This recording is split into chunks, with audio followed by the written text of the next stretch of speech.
ایک مذہبی اسکالر سے یہ سوال پوچھا گیا کہ اولیاء کرام تو ایکسرسائز نہیں کرتے تھے، ان کے اندر لیڈرشپ کی کوالٹی کیسے پیدا ہوتی؟ بہت زندگی گزر چکی ہے عیش موج کے اندر، اب تھوڑا سا آؤ قوم کی تعمیر کے سلسلے میں، اب آؤ تعلیم کے میدان کے اندر۔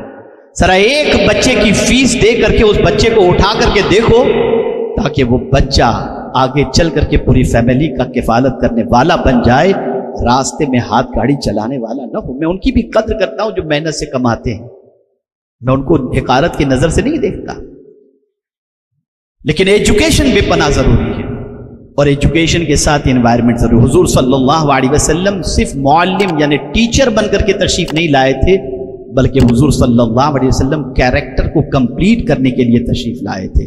یہ میرا جملہ میری بچیاں یاد رکھیں اور میرے بچے یاد رکھیں۔ علم کی کمی، غور سے سنیے گا، تاریخی سینٹنس ہے، علم کی کمی اخلاق پوری کر سکتا ہے، لیکن اخلاق کی کمی علم پوری نہیں کر سکتا۔ آپ اگر ایجوکیشنل کمزور ہیں لیکن آپ کا کیریکٹر اچھا ہے، آپ کا بیہیویئر اچھا ہے، تو آپ کے ایجوکیشن کی کمی کو آپ کا بیہیویئر اور کیریکٹر پورا کر دے گا۔ لیکن آپ ایجوکیٹڈ ہیں لیکن آپ کا کیریکٹر لوز ہے، تو آپ کا ایجوکیشن آپ کے کیریکٹر کو کمپلیٹ نہیں کر سکتا۔ اسی لیے حضور صلی اللہ علیہ وسلم صرف تعلیم کے زیور سے آراستہ کرنے کے لیے تشریف نہیں لائے تھے، بلکہ آقا کریم صلی اللہ علیہ وسلم تعلیم کے ساتھ ساتھ اخلاق کے زیور سے بھی آراستہ کرنے کے لیے آئے تھے۔ ہم ہی تھے کہ ہماری پہچان ہمارا اخلاق بھی تھا اور ہمارا ایجوکیشن بھی۔ اب بچوں سے میں مخاطب ہوں، نوجوان لڑکوں سے، بہت سخت امتحان سے ہم گزر رہے ہیں۔ میرے پاس 4 بچوں کی لسٹ آئی ہے، جس میں سے 3 صرف بچیاں ہیں اور 1 لڑکا ہے۔ میں آپ کو بتاؤں، لڑکوں کو ایجوکیشن میں آگے نکلنا کتنا ضروری ہے۔ آج ہماری بہت ساری بچیاں پڑھ لکھ کر آگے نکل رہی ہیں، اور کہیں جاب کے لیے جاتی ہیں تو جاب میں اپنے فارم کے اندر ان کو ایک بھی مسلمان پڑھا لکھا لڑکا نہیں ملتا۔ شادی کے لائق جب ہو جاتی ہے تو پڑھی لکھی بچی کا رشتہ پلمبر سے آتا ہے، بچی کا رشتہ جو ہے وہ PUP والے سے آتا ہے، پتہ نہیں کس کس سے آتا ہے۔ نتیجتاً وہ بچی اپنی زندگی اس کے ساتھ گزار ہی نہیں پاتی، اور اس بچی کا فیوچر پورا ڈارک ہو جایا کرتا ہے۔ اس لیے ضرورت ہے بچوں تم بھی پڑھو، تم عیاشی کے لیے نہیں ہو، تم میدان علم کے اندر آگے بڑھو، تاکہ ایک پڑھا لکھا بچہ اور پڑھی لکھی بچی مل کر ایک اچھے معاشرے کی تعمیر کر سکو۔ تو میں لڑکوں سے بھی کہوں گا وہ تعلیم کے میدان میں آگے آئیں، اور لڑکیوں سے بھی کہوں گا کہ وہ بھی تعلیم شریعت کے حدود میں رہ کر کے حاصل کریں، لیکن ایک چیز یاد رکھیں۔ ایک بہت بڑے اسکالر سے کسی نے پوچھا تھا، توجہ چاہوں گا، بہت بڑے اسکالر سے کسی نے پوچھا تھا کہ فائٹ کرنے کی اور لیڈرشپ کی ایبیلٹی اسپورٹس مین میں زیادہ ہوتی ہے، کہ وہ میدان میں اترتا ہے، بڑی محنت کرتا ہے، بڑی مشقت کرتا ہے کہ کسی بھی طرح سے ہماری ٹیم جیت جائے۔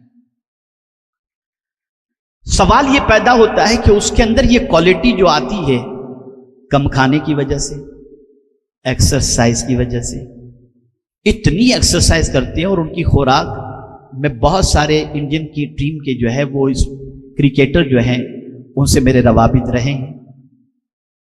تو میں نے ایک مرتبہ ایک کرکٹر سے پوچھا تھا کہ تمہاری خوراک کیا؟ انہوں نے بتائی تو مجھے خود کو حیرت ہوا، بیچارے وہ چیزیں نہیں کھا پاتے جو ہم اور آپ بڑے مزے سے کھاتے ہیں، ان کی خوراک بڑی لمیٹیڈ، ان کا ڈائٹ آپ دیکھیں تو آپ کو حیرت ہو۔